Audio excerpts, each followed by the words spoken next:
Herkese yeniden merhaba, kanalıma ve mutfağıma hoş geldiniz. Bugün sizlere yine sıvı yağlı nefis bir poğaça tarifi hazırladım. İçerisinde katı yağ bulunmayan dereotlu yumuşacık bir poğaça oluyor. Ansızın gelecek olan misafirleriniz için ya da çay saatleriniz için pratik bir şekilde yapabileceğiniz kurtarıcı bir tariftir. Denemenizi tavsiye ediyorum ve malzeme listesini her zaman olduğu gibi açıklama kısmına da ekleyeceğim. Oradan da bakabilirsiniz. Ve sizleri fazla bekletmeden hemen tarifime başlıyorum.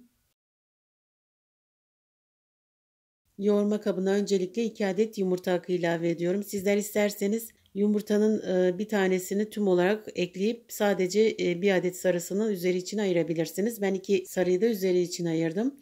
Şimdi üzerine 1 çay bardağı sıvı yağ ekliyorum. Ben ayçiçek yağı kullandım arkadaşlar. Sizler isterseniz zeytinyağı da kullanabilirsiniz. 1 tatlı kaşığı tuz ve 1 yemek kaşığı toz şeker ilave ediyorum. Tuzu sizler damak tadınıza göre ilave edebilirsiniz. Şimdi üzerine yarım çay bardağından biraz daha az su ilave ediyorum.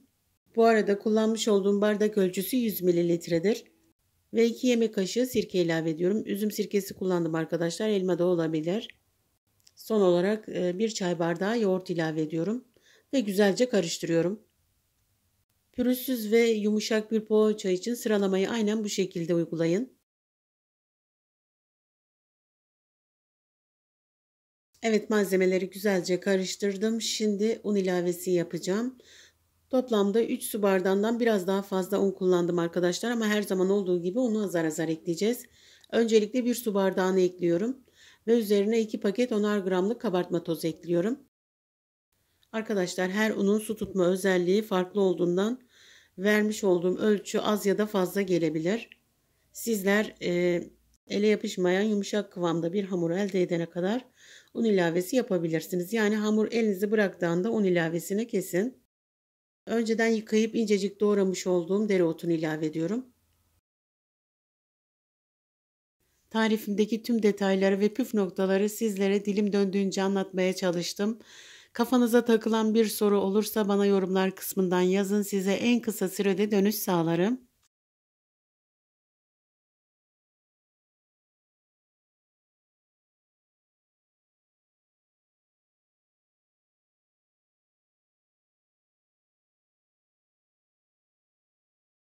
Evet, hamurumu güzelce yoğurdum. Gördüğünüz gibi ele yapışmayan yumuşacık kıvamda bir hamur. Şimdi şekil vermeye geçiyorum. Hamurdan cevizden biraz daha büyük parçalar alıyorum. Ve tahta üzerinde şöyle üzerine bastırarak çay tabağından biraz küçük olacak biçimde açıyorum. Ve şöyle silindir şeklinde bir şekil veriyorum. Sizler isterseniz yuvarlayıp da yapabilirsiniz. Ben bugün bu poğaçamı peynirsiz yaptım arkadaşlar. Sizler eklerseniz daha da lezzetli olur. Eğer ki peynir ekleyecekseniz tam ortasına peyniri bırakıp öyle sarın. 19 adet poğaça elde ettim bu hamurdan. Videomu buraya kadar izlediyseniz küçük bir yorum ya da bir emoji bırakarak beni destekleyebilirsiniz. Kanalıma abone değilseniz hemen ücretsiz bir şekilde abone olabilirsiniz.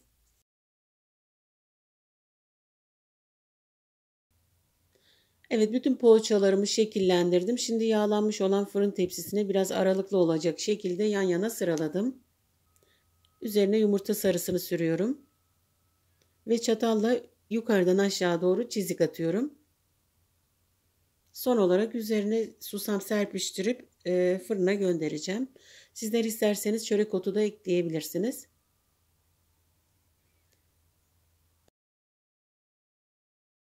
Önceden ısıtılmış 180 dereceli alt üst ayardaki fırına gönderiyorum.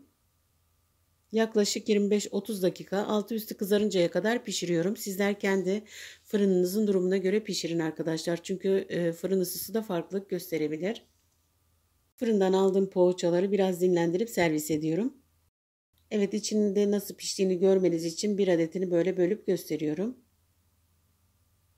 Gördüğünüz gibi arkadaşlar yumuşacık. Sizler de mutlaka bu kolay tarifimi deneyin.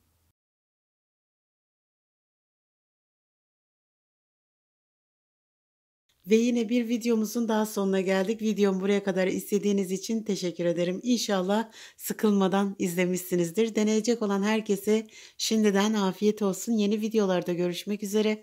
Kendinize iyi bakın. Allah'a emanet olun.